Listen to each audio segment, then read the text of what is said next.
We've covered how to prevent the first step of atherosclerosis, decrease the level of bad cholesterol in our blood. What about blocking some of these other steps downstream?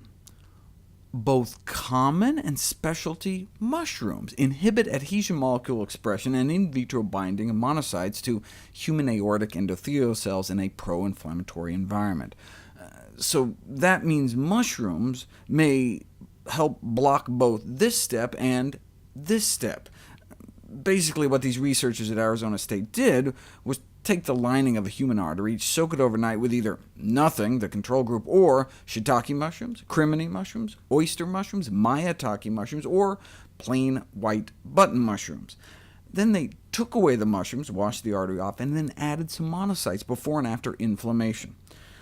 So what we'd like to see is these bars come down, less monocyte adhesion. So instead of being sucked into the walls of our arteries, they can go off and do their business elsewhere. Which mushroom do you think worked the best?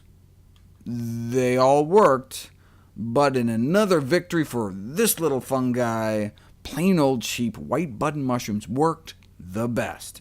And under inflammatory conditions, they found the same thing, but shiitake didn't even seem to work much at all. The health implications are that diverse mushrooms, including common and specialty mushrooms, can protect against cardiovascular disease by interfering with events that contribute to atherogenesis.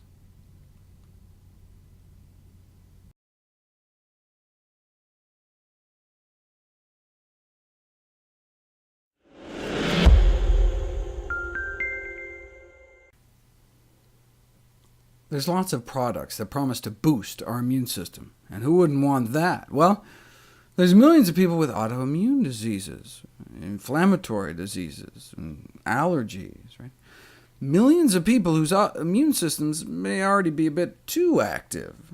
I try to make sufferers of seasonal allergies feel better by explaining that having an overactive immune system is not all bad. Individuals with allergies have a decreased risk for cancer compared with the general population. Yes, your immune system may be in such overdrive it's attacking things left and right like tree pollen, but that heightened state of alert might also help bring down some budding tumors in the body. So it's tricky. We want to boost the part of the immune system that fights infection, while downregulating the part that results in chronic inflammation, and mushrooms may fit the bill. There are thousands of edible mushrooms, though only about 100 are cultivated commercially. Only 10 of those really on an industrial scale, and I do mean industrial, rising to over 20 million tons, and for good reason. They accelerate immunoglobulin A secretion. Let me explain. Though skin is considered our largest organ, we actually interface with the outside world more through our mucous membranes that line our mouth, our entire digestive tract, our reproductive and urinary systems, inside the breast glands, on our eyeballs, occupying our largest body surface area. Our gut alone covers more area than a tennis court, and much of it is only one cell thick. One microscopic layer is all that separates us from all the toxins, viruses, and bacteria out there, and so we need one heck of a first-line defense. And that defense is called IgA, immunoglobulin A. Immunoglobulin means antibody. These are our type A antibodies. Dietary intake may improve mucosal immunity by accelerating IgA secretion, but no studies have ever been conducted on mushrooms until now. So they had half people eat their normal diet, half eat their normal diet, plus cooked white button mushrooms every day for a week. Then, using the passive dribble method for collecting saliva, they just measured the amount of IgA they were pumping out. No change in the control group, but after a week of mushrooms, IgA secretion jumped 50%, and even stayed up there for a week after they stopped eating the mushrooms. This study has shown, for the first time, that dietary intake of white button mushrooms, just regular white mushrooms, about a cup a day, resulted in higher IgA secretion, and the elevated secretion remained stable into week 2, but then fell back to baseline. So this suggests that in arresting or slowing the decrease in IgA in individuals such as the elderly or those with immune compromise, a continuous daily intake of mushrooms may be necessary to maintain an increased IgA secretion, meaning you can't just eat mushrooms once and expect to be protected forever. You have to make them part of your regular diet. But if you continue to churn out 50% more antibodies, might that contribute to chronic inflammation, which is implicated in the development of a variety of diseases? No, in fact, mushrooms appear to have an anti-inflammatory capacity in vitro, suggesting that they could be regarded as a potential source of natural anti-inflammatory agents. For example, here's an inflammatory response without mushrooms and with mushrooms, right? Both white and a few other varieties. They think it might be the phytonutrient pyrogallol, found in a variety of mushrooms, as well as in our old friend amla, Indian gooseberries, that similarly appear to reduce inflammation while at the same time boosting immune and anti-cancer function.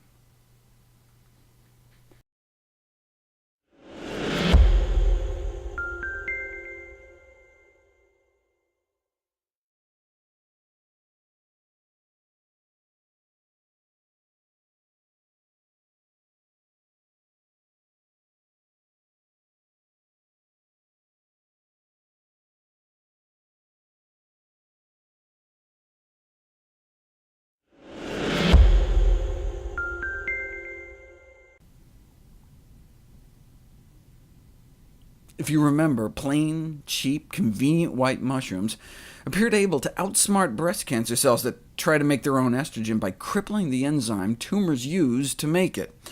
But this was based on placental tissue samples. Let's stack mushrooms up against the real thing. Human breast cancer cells in a petri dish, if you do nothing, they just keep growing and proliferating at the same rate. But if you add the raw material the cancer cells use to make their own estrogen, they take full advantage and grow like crazy, 10 times as fast. But then, as you add more and more white mushroom extract to shut off estrogen manufacturing, you can get cancer growth almost back to baseline. So, the last study proved mushrooms could inhibit that enzyme, and even figured out which mushroom worked the best. Here, they went a step further to see it in action in actual breast cancer cells. Now that we know it may work, what's the required dose? I mean, how many mushrooms do you have to eat? Maybe it's some ridiculous amount. Based on these studies, the consumption of just 5 mushrooms a day may be sufficient to suppress breast tumor growth.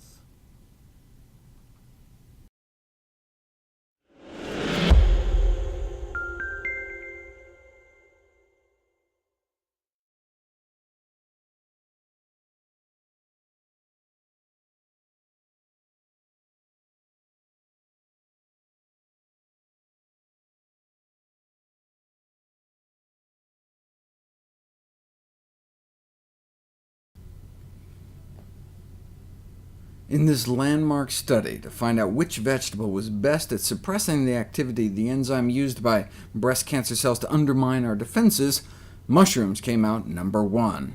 But that was just for plain white mushrooms. If that's how regular mushrooms roll, then think how good the exotic varieties may do.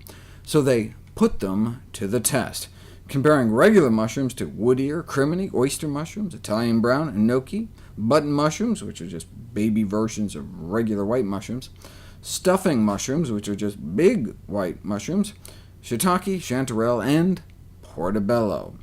We already know what this one is here. Remember, 60 to 65% drop. White mushrooms, the original.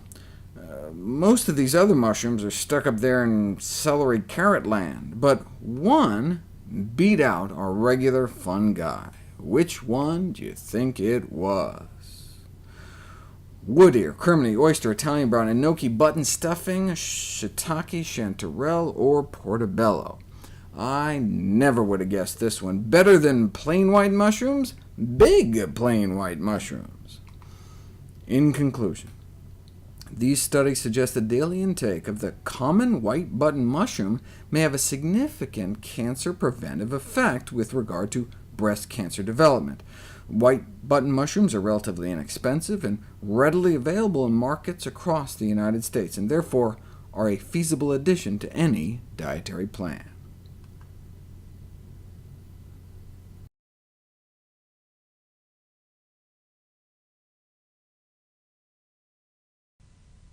Harmful, harmless, or helpful? Raw mushrooms. I got an email from someone last year saying that Dr. Joel Fuhrman told his patients to stop eating raw mushrooms out of fear of a natural toxin in regular white mushrooms called agaritine, which is essentially destroyed by cooking. Now, I get crazy emails all the time about doctors spouting all sorts of nonsense, but I have tremendous respect for Dr. Fuhrman, so I took it seriously enough to research the topic, and what do you think I found? Raw mushrooms, harmful, harmless, or helpful? Has Fuhrman just drank one too many of his blended salads, or is he really onto something? He's right. Mushrooms have all sorts of amazing health benefits, but eat them cooked.